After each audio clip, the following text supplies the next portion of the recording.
Delhi police ने high court के आदेश का पालन करते हुए सोनम वांगचुक को हॉस्पिटल में भर्ती करवा दिया। पुलिस का कर्तव्य ही अदालत के आदेश का पालन करना है, तो पुलिस ने वही किया, और वो भी कैसे? जादूगर की तरह। आप खुद देखिए, मंच पर चादर ऐसे लहरा रहे हैं जैसे कोई जादूगर गायब होने का करतब करने वाला हो।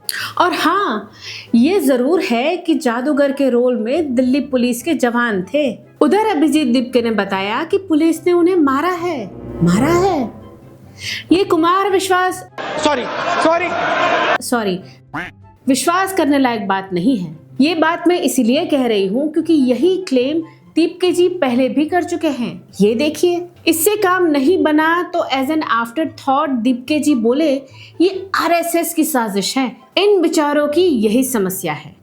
ये शुरू चाहे जहां से भी करे, पहुंचकर इन्हें आरएसएस पर ही आना है। वैसे इन्हें भी लगता होगा कि लगातार रुकने से अच्छा है कहीं ना कहीं पहुंच जाओ, फिर चाहे आरएसएस पर ही क्यों ना पहुंचे। वैसे मुझसे पूछे तो मैं कहूंगी कि जिस ऑनरेबल एग्जिट की तलाश में सोनम जी थे, एक डिसऑनरेबल एग्जिट के लिए मैं कैसे कहूं, वो उन्हें दिल्ली हाईकोर्ट ने दे दी है। एंड ट्रस्ट मी, मुझे तो लगता है कि सोनम जी मन ही मन में दिल्ली हाईकोर्ट को थैंक्स भी बोल रहे होंगे। बस उस थैंक्स को कोई सुन नहीं सकता। सुनेगा कैसे? अब हर कोई राजा भैया जैसा तो नहीं हो सकता। और देखिए, ऑनरेबल एग्जिट केवल ऑनरेबल सोनम जी नहीं देख रहे थे। डांसर दहिया को शिकायत है कि लोग क्यों नहीं आ रहे। भाई क्यों आएंगे? तुम्हारे जितने खलियार। OMG, ये दहिया इफेक्ट देखिए कि पहली बार मैंने खलियार शब्द का प्रयोग किया है गाइस। वैसे मैं ये कह रही थी कि इस देश का आम नागरिक दहिया जी जितना खलियर नहीं है कि दिनों से अनशन करने वाले आदमी के सामने लगातार नाचे। और वैसे भी जो खलियर हैं वो बेचारे तो आए ही हैं। अब ये लोग तो आ ही रहे थे, लेकिन ये बेचारे दर्जन के नंबर में सिमट जाते थे। और दहिया जी को चाहिए थे 20,000। कितना? 20,000 लोग। 20,000 लोग। हाँ, गालिब ने इन्हें ही देखकर लिखा था 20,000 ख्वाहिशें ऐसी कि हर ख्वाहिश पे दम निकले। लेकिन गाइस, सच तो ये है कि दम तो ये जिसका निकलते हुए देखना चाहते थे उसे दिल्ली पुलिस ने बचा लिया है। पर सवाल ये है कि दहिया दीपके जिस भीड़ का वेट कर रहे थे वो यहाँ क्यों नहीं आती? क्योंकि लोग अपने अपने काम में बिजी हैं। जैसे कि मैं एडिटिंग में बिजी थी, राहुल गांधी विदेशों में बिजी थे, सुप्रिया श्रीनेत को तर्क लगाने में बिजी है, अपनी क्रिकेट टीम हारने में बिजी थी, ट्रंप लड़ाई में बिजी थे, और मेसी वर्ल्ड कप में बिजी थे।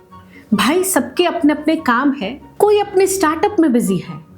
इस बात में प्राइड लेते हुए कि वो अपने देश का पहला प्राइवेट रॉकेट स्पेस में भेज रहे हैं, कोई देश की पहली हाइड्रोजन ट्रेन चलाकर प्राइड फील कर रहा है, कोई लेटेस्ट FTA का फायदा उठाते हुए अपने प्रोडक्ट का एक्सपोर्ट कंसाइनमेंट रेडी कर रहा है, कोई देश में रेलवे के 100% इलेक्ट्रिफिकेशन में कंट्रीब्यूट कर रहा है, कोई देश की एनर्जी सिक्योरिटी अचीव करने में हेल्प कर रहा है। हर कोई कहीं ना कहीं बिजी है। खलियर यही आधे डजन लोग हैं, और ये लोग चाहते हैं कि लोग अपने अपने काम छोड़कर जंतर मंतर पहुंचे। भाई ऐसा नहीं होता है।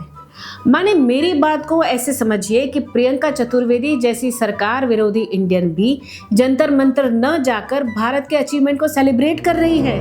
बताओ, सरकार के क्रिटिक्स को तो ये तुम लोग कन्विंस नहीं कर पा रहे और चले हो सरकार बदलने। तो दीपके जी, सोनम जी जो ऑनरेबल एग्जिट चाहते थे वो उन्हें मिल गया है। देखा नहीं आपने कि कैसे हाथ हिलाते हुए खुशी खुशी गए हैं? ठीक है, आप अब अनशन करना चाहते हैं तो करिए। अन्ना के अलावा केजरीवाल जी ने भी यही किया था, तो इसमें कोई सरप्राइज नहीं है। कहते हैं टूल किट खुद को रिपीट करता है। ठीक है, ये बात हिस्ट्री के लिए कही जाती है, लेकिन अब टूल किट ही आज की हिस्ट्री है। आइए अनशन शुरू कीजिए। वैसे आप युवा हैं, कायदे से तो आपको ही अनशन करना चाहिए था, लेकिन आपने सीधा सीधा बोल दिया था भूख हड़ताल भी सोच रहे हो? नहीं नहीं, भूख हड़ताल मैं तो मुझे नहीं लगता यार मेरे बस की। सही है, सही माइग्रेन का प्रॉब्लम है यार। मेरी माँ तो वही बोलती है कि तेरे को टाइम पर खाना ना आ जाए तू सर पकड़ लेता है अपना, क्या कर रहा है तो अभी। पर ठीक है, आपने अपना स्टैंड चेंज किया है और मैं ये कहती हूँ कि इसके लिए आपको मैक्स से मिलना चाहिए। वैसे कभी ना कभी तो मिल ही जाएगा।